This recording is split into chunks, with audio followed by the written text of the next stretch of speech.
do Senhor. Que bom participarmos de mais uma EBD, a melhor escola do mundo. E como estão vocês? Na esperança de que todos estejam bem, eu deixo uma porção da palavra, a palavra de Deus, que está em 2 Timóteo, capítulo 3, versículos 14, 16 e 17, que diz o seguinte: quanto a você, porém, permaneça nas coisas que aprendeu e das quais tem convicção, pois você sabe de quem aprendeu. Toda a Escritura é inspirada por Deus e útil para o ensino, para a repreensão, para a correção e para a instrução da justiça, para que o homem de Deus seja apto e plenamente preparado para toda boa obra. Amém? Amados, é esta palavra que nos tornará nutridos e fortalecidos. É esta palavra, a palavra de Deus, que produzirá anticorpos contra o vírus do pecado e da morte. E é esta palavra que nos permitirá nos achegarmos mais a Deus. Louvado seja Deus, porque Ele foi quem nos deixou esta palavra. Ele foi quem nos presenteou com esta dádiva, com esta graça, para que pudéssemos conhecê-lo mais e mais. Então, mais uma vez, eu convido os amados para esta EBD, que o Senhor encha o seu coração de alegria, assim como tem enchido o meu, de poder compartilhar com vocês um pouco mais de Deus. Vamos orar? Pai querido, nós queremos, Deus, te agradecer por mais esta oportunidade que o Senhor nos concede, Pai, de podermos compartilhar com os nossos amados irmãos a Tua palavra, a porção, ó Deus, preciosa, ó Deus, da Tua palavra que o Senhor nos trouxe para nos iluminar, para nos conduzir, para nos orientar, ó Pai. E somos gratos, ó Deus, por esta EBD, esta Escola Bíblica Dominical, ó Pai, na qual também o Senhor instituiu, ó Deus, para que possamos aprender um pouco mais de Ti. Que o Teu Espírito Santo tenha liberdade, ó Deus, em nossas vidas, em nossos corações. Continue abençoando o Teu povo, ó Deus. Abençoe, ó Deus, aqueles também que são os amigos do Evangelho, ó Pai. Que eles possam, ó Deus, por meio da Tua palavra, ter um encontro real e verdadeiro contigo. Usa, ó Deus, a cada um de nós, tanto aqueles que irão ministrar, quanto os que irão ouvir, ó Pai. Que o Teu Espírito Santo, ó Deus, venha agir em nosso meio, em nossas vidas. Dai-nos, ó Deus, um dia na Tua presença, ó Pai. É o que nós te pedimos e também te agradecemos em nome de Jesus. Amém. Amém. Iremos então dar continuidade ao estudo do capítulo 9 de Atos, que fala sobre Paulo. Para isso eu chamo mais uma vez os amados para a leitura da palavra de Deus no livro de Atos, capítulo 9. Hoje iremos ler do versículo 20 ao versículo 31. Vamos ler a palavra de Deus? Versículo 20. E logo nas sinagogas pregava a Cristo, que este é o Filho de Deus. E todos os que ouviam estavam atônitos e diziam: não é este o que em Jerusalém perseguia os que invocavam este nome? E para isso veio aqui, para os levar preso aos principais sacerdotes? Saulo, porém, se esforçava muito mais e confundia os judeus que habitavam em Damasco, provando que aquele era o Cristo. E tendo passado muitos dias, os judeus tomaram conselho entre si para o matar. Mas as suas ciladas vieram ao conhecimento de Paulo. E como eles guardavam as portas, tanto de dia como de noite, para poderem tirar-lhe a vida, tomando de noite, os discípulos o desceram dentro de um cesto pelo muro. E quando Saulo chegou a Jerusalém, procurava ajuntar-se aos discípulos, mas todos o temiam, não crendo que ele fosse discípulo. Então Barnabé, tomando-o consigo, trouxe aos apóstolos e lhes contou como no caminho ele vira o Senhor e falara, e como em Damasco falava ousadamente em nome do Senhor Jesus. E andava com eles em Jerusalém, entrando e saindo, e falava ousadamente no nome de Jesus. Falava e disputava também contra os gregos, mas eles procuravam matá-lo. Sabendo, porém, os irmãos, o acompanharam até Cesareia e o enviaram a Tarso. Assim, pois, as igrejas em toda a Judéia e Galiléia e Samaria tinham paz. E era edificada e se multiplicava, andando no temor do Senhor e consolação do Espírito Santo. Que Deus aplique a porção da sua palavra em nossos corações, amém? Eu ainda gostaria de passar um trecho do filme Atos dos Apóstolos, que retrata exatamente sobre essa passagem. Que os irmãos possam estar atentos aí a este pequeno vídeo, amém? Em Damasco havia um discípulo chamado Ananias. O Senhor o chamou numa visão. Ananias.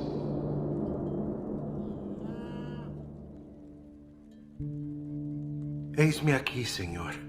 Respondeu ele.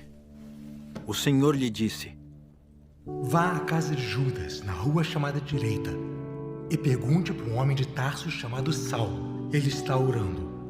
Numa visão, viu um homem chamado Ananias chegar e impor-lhe as mãos para que voltasse a ver. Senhor, respondeu Ananias, tenho ouvido muita coisa a respeito desse homem e de todo o mal que ele tem feito aos teus santos em Jerusalém. E ele chegou aqui com a autorização dos chefes dos sacerdotes para prender todos os que invocam o teu nome. Mas o Senhor disse a Ananias: Vá, este homem é meu instrumento escolhido para levar meu nome perante os gentios e seus reis, e perante o povo de Israel. Mostrarei a ele quanto deve sofrer pelo meu nome.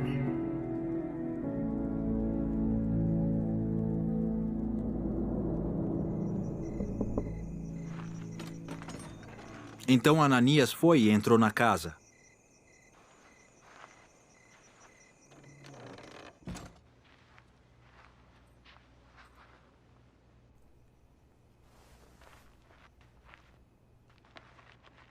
Pôs as mãos sobre Saulo e disse: Irmão Saulo,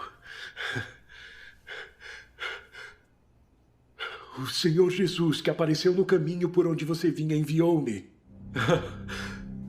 para que você volte a ver e seja cheio do Espírito Santo. Imediatamente, algo como escamas caiu dos olhos de Saulo, e ele passou a ver novamente.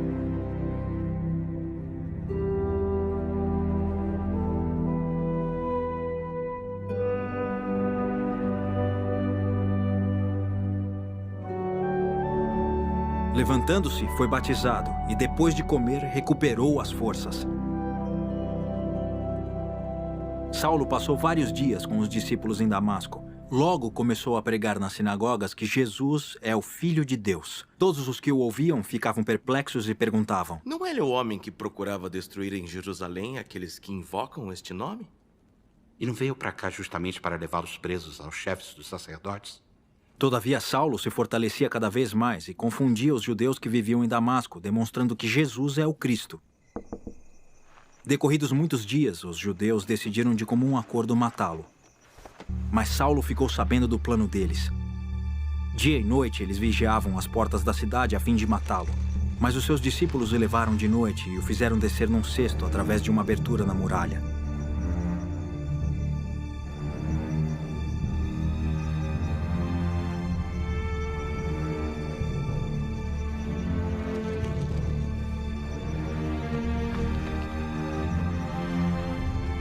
Quando chegou a Jerusalém, tentou reunir-se aos discípulos, mas todos estavam com medo dele, não acreditando que fosse realmente um discípulo. Então Barnabé o levou aos apóstolos e lhes contou como, no caminho, Saulo vira o Senhor, que lhe falara, e como em Damasco ele havia pregado corajosamente em nome de Jesus. Assim Saulo ficou com eles. e andava com liberdade em Jerusalém, pregando corajosamente em nome do Senhor. Falava e discutia com os judeus de fala grega, mas estes tentavam matá-lo. Sabendo disso, os irmãos o levaram para Cesareia e o enviaram para Tarso. A igreja passava por um período de paz em toda a Judéia, Galiléia e Samaria. Ela se edificava e, encorajada pelo Espírito Santo, crescia em número, vivendo no temor do Senhor. Falando ainda dentro do tema Paulo, o convertido, nós temos aqui um título que fala Uma humilde entrega de Paulo. E dentro desse título nós temos 3 pontos que devem ser destacados. Primeiro é que Paulo reconhece que Jesus é o Senhor. Paulo reconheceu que aquele a quem ele resistiu e perseguiu é de fato o Senhor. Verdadeiramente, Jesus ressuscitou dentre os mortos. Verdadeiramente é o Messias, o Filho de Deus. Aquela luz brilhou na sua alma, iluminou seu coração e tirou as escamas dos seus olhos espirituais. Em 2 Coríntios 3,16 diz o seguinte: mas quando alguém se converte ao Senhor, é retirado o véu. O véu impede a visão clara das coisas. E neste caso, a visão era espiritual. O segundo ponto é que Paulo reconhece que é pecador. Paulo toma conhecimento de que o seu zelo religioso não agradava a Deus. Ele, na verdade, estava perseguindo o próprio Filho de Deus. Paulo reconhece que é o maior de todos os pecadores. Estava perdido e precisava de salvação. John Stott diz que não podemos fazer outra coisa senão agradecer a graça de Deus, que teve misericórdia de um fanático enfurecido como Saulo de Tarso e de criaturas tão orgulhosas e obstinadas como nós. O terceiro ponto é que Paulo reconhece que precisa ser guiado pelo Senhor. A autossuficiência de Paulo acaba no caminho de Damasco. Ele agora pergunta: que farei, Senhor? Agora Paulo quer ser guiado, está pronto a obedecer. Ele que esperava entrar em Damasco na plenitude do seu orgulho e bravura como um autossuficiente adversário de Cristo, agora está sendo guiado por outros, humilhado e cego, capturado pelo Cristo a quem se opunha. O Senhor ressurreto aparece a ele. A luz que Paulo viu era a glória de Cristo, e a voz que ele ouviu era a voz de Cristo. Cristo o capturou antes que ele pudesse capturar qualquer crente em Damasco. O outro título é Uma evidência incontestável da conversão de Paulo. Traremos aqui 3 verdades que nos provam essa tese. A primeira verdade: Paulo evidencia sua conversão pela vida de oração. A prova que Deus deu a Ananias de que Paulo agora era um irmão e não um perseguidor é que Paulo estava orando. Quem nasce de novo tem prazer em clamar Abba Pai. Quem é salvo tem prazer na comunhão com o Pai. Paulo é convertido e logo começa a orar. John Stott destaca o fato de que a mesma boca que havia respirado ameaça de morte contra os discípulos do Senhor, agora respira louvores e preces a Deus. O rugido do leão transformado num balido de cordeiro. Matthew Henry acrescenta que é mais fácil encontrar um homem vivo sem respirar do que um cristão vivo sem orar. Se não respira, está morto. Se não ora, não tem a graça de Deus. Logo, se não tem a graça de Deus, também está morto. Efésios 2:8 diz o seguinte: porque pela graça vocês são salvos, mediante a fé. Isto não vem de vós, é dom de Deus. A segunda verdade: Paulo evidencia a sua conversão pelo recebimento do Espírito Santo. Ananias impõe as mãos sobre Paulo e ele fica cheio do Espírito Santo. Charles Spurgeon diz que é mais fácil convencer um leão a ser vegetariano do que uma pessoa ser convertida sem a ação do Espírito Santo. Terceira verdade, Paulo evidencia sua conversão pelo recebimento do batismo. Não é o batismo que salva, mas o salvo deve ser batizado. O batismo é um testemunho da salvação. Uma pessoa que crê precisa ser batizada e integrada a uma igreja. Ananias chamou Paulo de irmão. Ele entrou para a família de Deus. Ananias teve um papel muito importante na vida de Paulo. Graças a Deus por Ananias, que apresentou Saulo à comunidade em Damasco, e a Barnabé, que fez a mesma coisa em Jerusalém. Sem eles, a recepção assegurada a Saulo, toda a história da igreja teria sido diferente. Existe uma necessidade urgente de Ananias e Barnabé, modernos, que vençam seus escrúpulos e suas hesitações e tomem iniciativa de ajudar os recém-chegados. Em 21 de abril de 1855, Edward Kimball leva um de seus alunos para a Escola Dominical de Cristo. Naquele momento, não fazia ideia de que Dwight Moody um dia seria um dos maiores evangelistas do mundo. O ministério de Norman Harrison, um pequeno congresso bíblico, foi usado por Deus para levar a Cristo Theodore Epp, a quem Deus usou para construir um ministério, esse aqui que vai falar Back to the Bible. Isso, que traduzido quer dizer de volta à Bíblia, que tornou-se um ministério de alcance mundial. Cabe a nós levar homens e mulheres a Cristo.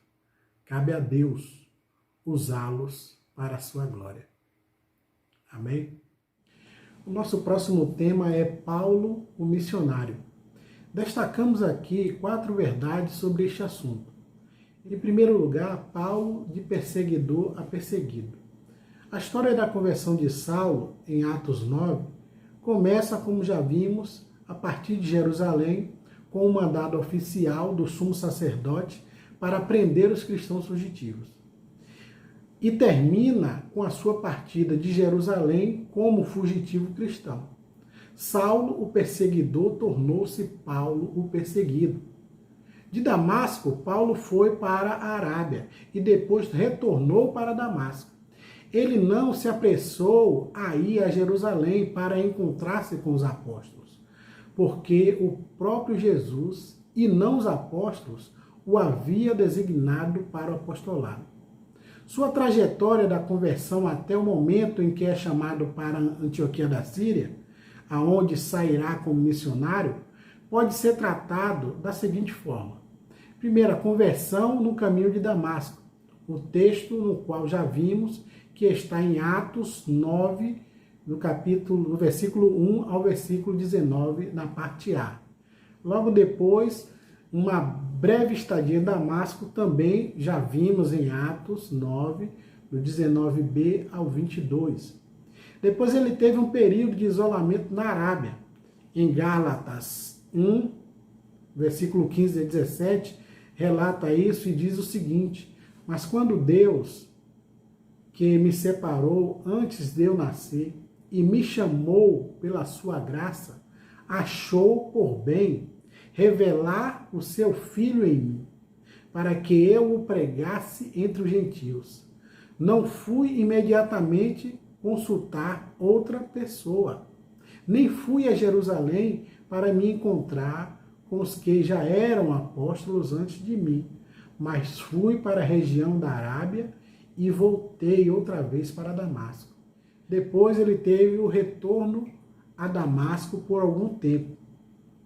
E depois teve a fuga para Jerusalém e o encontro com os apóstolos, como está escrito em Gálatas 1, 18 e 19, que diz o seguinte: Passado 3 anos, fui a Jerusalém para me encontrar com Cefas e fiquei 15 dias com ele. E não vi outro dos apóstolos, a não ser Tiago, o irmão do Senhor.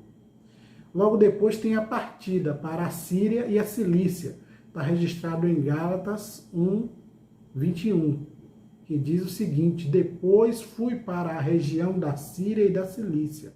Depois da sua conversão, Paulo enfrentou muitas perseguições. Foi perseguido em Damasco, rejeitado em Jerusalém, esquecido em Tarso, apedrejado em Listra, preso e açoitado em Filipos, escorraçado de Tessalônica e Bereia, chamado de tagarela em Atenas e de impostor em Corinto. E enfrentou feras em Éfeso. Foi preso em Jerusalém e acusado em Cesareia. Enfrentou um naufrágio no caminho para Roma. Foi picado por uma víbora em Malta. Chegou a Roma preso e mais tarde foi decapitado pela guilhotina romana. Esse homem trouxe no corpo as marcas de Jesus, mas em momento algum perdeu a alegria, o entusiasmo e a esperança. Disse que a nossa leve e momentânea tribulação produz para nós eterno peso de glória. 2 Coríntios 4:17. Em segundo lugar, de agente da morte a pregador do Evangelho. Paulo tornou-se embaixador de Cristo e pregador do Evangelho, imediatamente após a sua conversão. O testemunho de Paulo foi cristocêntrico. Ele pregou nas sinagogas de Damasco, afirmando que Jesus é o Filho de Deus, e mais tarde demonstrando que Jesus é o Cristo. Matthew Henry diz que Paulo se tornou notável não só no púlpito, mas também nas escolas e se mostrou sobrenaturalmente habilitado para pregar, manter e defender a verdade quando a pregava. Concordo com John Stott quando ele diz que testemunho não é sinônimo de autobiografia. Testemunhar é falar de Cristo. A nossa experiência pode ilustrar, mas nunca deve dominar o nosso testemunho. Deus mesmo escolheu Paulo para levar o evangelho aos gentios e reis, bem como perante os filhos de Israel. De acordo com Justo Gonzalez, todas as grandes figuras da história da igreja receberam chamados específicos de Deus e responderam.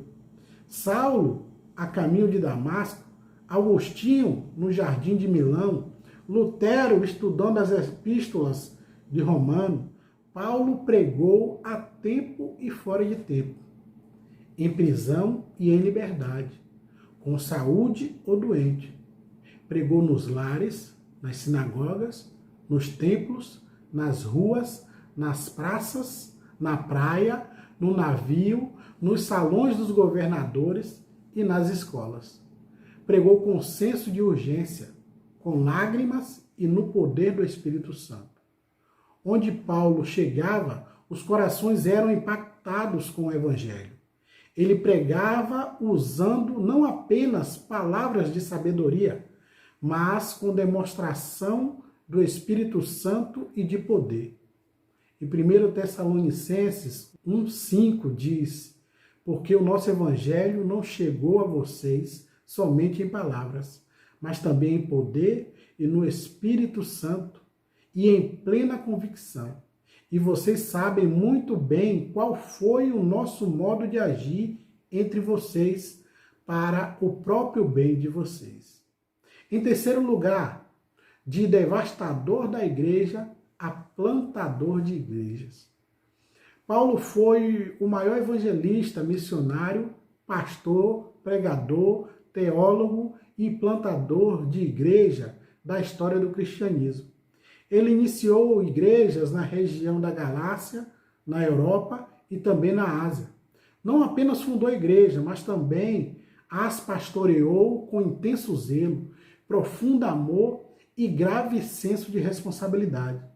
Pensava sobre ele, a preocupação com todas as igrejas, como está registrado em Coríntios 11, 28, que está escrito: além das coisas exteriores, ainda pesa sobre mim diariamente a preocupação com todas as igrejas.